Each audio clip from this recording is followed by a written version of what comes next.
രണ്ടാമത്തെ പോക്സോ കേസിൽ മോൻസൺ മാവുങ്കലിനെ വെറുതെ വിട്ടു. പെരുമ്പാവൂർ അതിവേഗ കോടതിയാണ് പ്രതിയെ വെറുതെ വിട്ടത്. ഈ കേസിലെ ഒന്നാം പ്രതി ജോഷി കുറ്റക്കാരനാണെന്ന് കോടതി കണ്ടെത്തി. ഇയാൾക്കെതിരെയുള്ള ശിക്ഷാവിധി 1 മണിക്ക് പറയും. വിവരങ്ങളുമായി ജിജീഷ് കരുണാകരൻ ചേരുന്നുണ്ട്. ജിജീഷ്, പോക്സോ കേസിൽ, അതായത് രണ്ടാമത്തെ പോക്സോ കേസിൽ മോൻസൺ മാവുങ്കലിനെ വെറുതെ വിട്ടിരിക്കുകയാണ്. എന്തൊക്കെയാണ് കൂടുതൽ വിവരങ്ങൾ?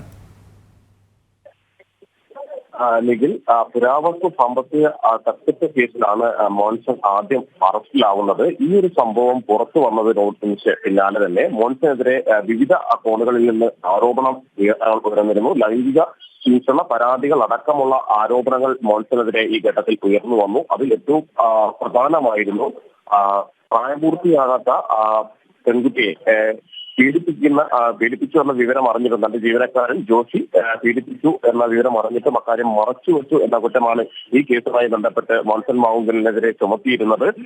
ഇതിലാണ് ഇപ്പോൾ കോടതി വെറുതെ വിട്ടിരിക്കുന്നത്. മോൻസൺ മാവുങ്കലിനെ പെരുമ്പാവൂർ അതിവേഗ കോടതിയാണ് പ്രതിയെ വെറുതെ വിട്ടത്. ഒന്നാം പ്രതി ജോഷി മോൻസൺ മാവുങ്കലിന്റെ സ്ഥാപനത്തിലെ ജീവനക്കാരനായിരുന്നു. പുരാവസ്തു സാമ്പത്തിക ഇടപാടുകളുമായി ബന്ധപ്പെട്ട് അടക്കമുള്ള കാര്യങ്ങളിൽ ഉൾപ്പെട്ടിട്ടുള്ള ആളാണ് ഈ ജോഷിയാണ് 17 വയസ്സ് മാത്രം പ്രായമുണ്ടായിരുന്ന ആ പെൺകുട്ടിയെ ലൈംഗിക അതിക്രമം നടത്തുകയും ലൈംഗിക ചൂഷണം നടത്തുകയും ചെയ്തത്. ഇതിലാണ് പ്രധാനമായും ജോഷിയെ ഒന്നാം പ്രതിയും ഒപ്പം തന്നെ മോൻസൺ മാവുങ്കലിനെ രണ്ടാം പ്രതിയുമാക്കിക്കൊണ്ട് കേസ് രജിസ്റ്റർ ചെയ്തിരുന്നത്. എന്നാൽ നിലവിൽ ഈ കേസിൽ വെറുതെ വിടുമ്പോൾ തന്നെ മറ്റു കേസുകൾ മോൻസൺ മാവുങ്കലിനെതിരെയുള്ളത് നിലവിലുണ്ട്.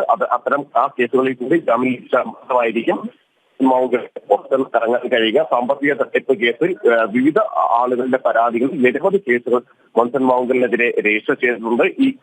ആദ്യം ഈ കേസുമായി ബന്ധപ്പെട്ട് പുരാവസ്തു സാമ്പത്തിക തട്ടിപ്പ് കേസുമായി ബന്ധപ്പെട്ട് അറസ്റ്റിലായത് മുതൽ റിമാൻഡിൽ തുടരുകയാണ് മോൻസൺ മാവുങ്കൽ.